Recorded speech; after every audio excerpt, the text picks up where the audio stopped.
భూ కబ్జాలకు పాల్పడే అక్రమార్కులపై ఉక్కుపాదం మోపాలని రాష్ట్ర మంత్రి పొన్నం ప్రభాకర్ అధికారులను ఆదేశించారు. అన్యాక్రాంతమైనట్టు ఆధారాలతో ఫిర్యాదు వస్తే బాధ్యులపై కఠిన చర్యలు తీసుకోవాలన్నారు. అభివృద్ది సంక్షేమ కార్యక్రమాల ప్రగతిపై అన్ని ప్రభుత్వ శాఖల అధికారులతో రాష్ట్ర రవాణా బీసీ సంక్షేమ శాఖ మంత్రి పొన్నం ప్రభాకర్ సమీక్ష సమావేశం నిర్వహించారు. 2014కు ముందు ప్రభుత్వ భూమిగా రికార్డులో ఉండి తర్వాత అన్యాక్రాంతమైన భూములపై ప్రత్యేకంగా దృష్టి పెట్టాలన్నారు. అటువంటి భూములను జిల్లా యంత్రాంగానికి ఆదేశాలు జారీ చేశామన్నారు పొన్నం ప్రభాకర్.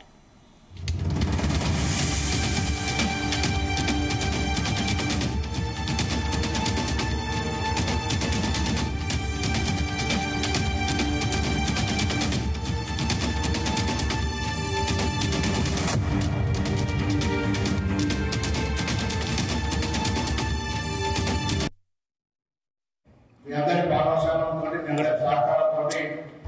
ప్రజాపాలనలో ఎక్కడ కూడా ఎటువంటి చిన్న సభ్యులు జరగకుండా రాష్ట్ర వ్యాప్తంగా 1,5 లక్షల అప్లికేషన్ మనం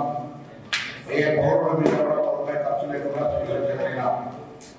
అదేవిధంగా మిగతా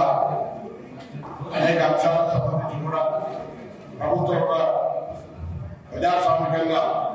ఎందుకంటే మేము చెప్పిందే కాకుండా మీ దగ్గర నుంచి కూడా అభిప్రాయాలు తీసుకొని పరిపాలన సోదరులాగా అధికారులు ప్రజాప్రతినిధులు కలిసి గ్రామాల్లో ప్రజాస్వామ్యంగా నడపాలనేటువంటిది ప్రభుత్వం యొక్క లక్ష్యం కాబట్టి ఈ అంశానికి సంబంధించి అందరూ సహకరించాల్సిన కోరుతూ ముందుగా అన్నిటికంటే ముఖ్యమైనటువంటి రాబోయే వేసవిలో త్రాగునీరు ఎటువంటి సమస్య ఉండాలనేటువంటి ప్రభుత్వ లక్ష్యం కాబట్టి మిషన్ భగీరథ కానీ గ్రిడ్ కానీ ఆంధ్రప్రదేశ్ పంచాయతీరాజ్ వ్యవస్థలన్నీ కలుపుతున్నటువంటి దానివల్ల సిరిసిల్ల జిల్లాలో ఉన్నటువంటి జీపీస్ ఎన్ని అందులో ఉన్నటువంటి హ్యాబిటేషన్స్ వల్ల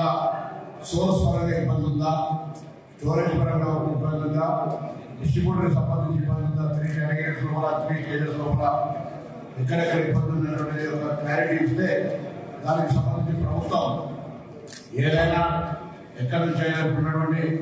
నియోజకవర్గ వారిగా ఉన్నటువంటి నిధులు ఉన్నటువంటి పరిస్థితి కావచ్చు,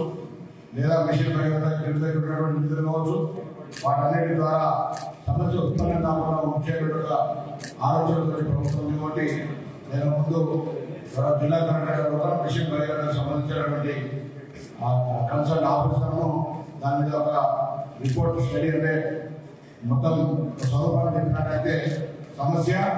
ఉన్నటువంటి వాస్తవ పరిస్థితులు చెప్పండి, దయచేసి హ్యాక్ చేయాల్సిన అవసరం లేదు. ఫ్యాక్ట్స్ మీద ఉండిపోతే పొద్దున భూగర్భ జలాలు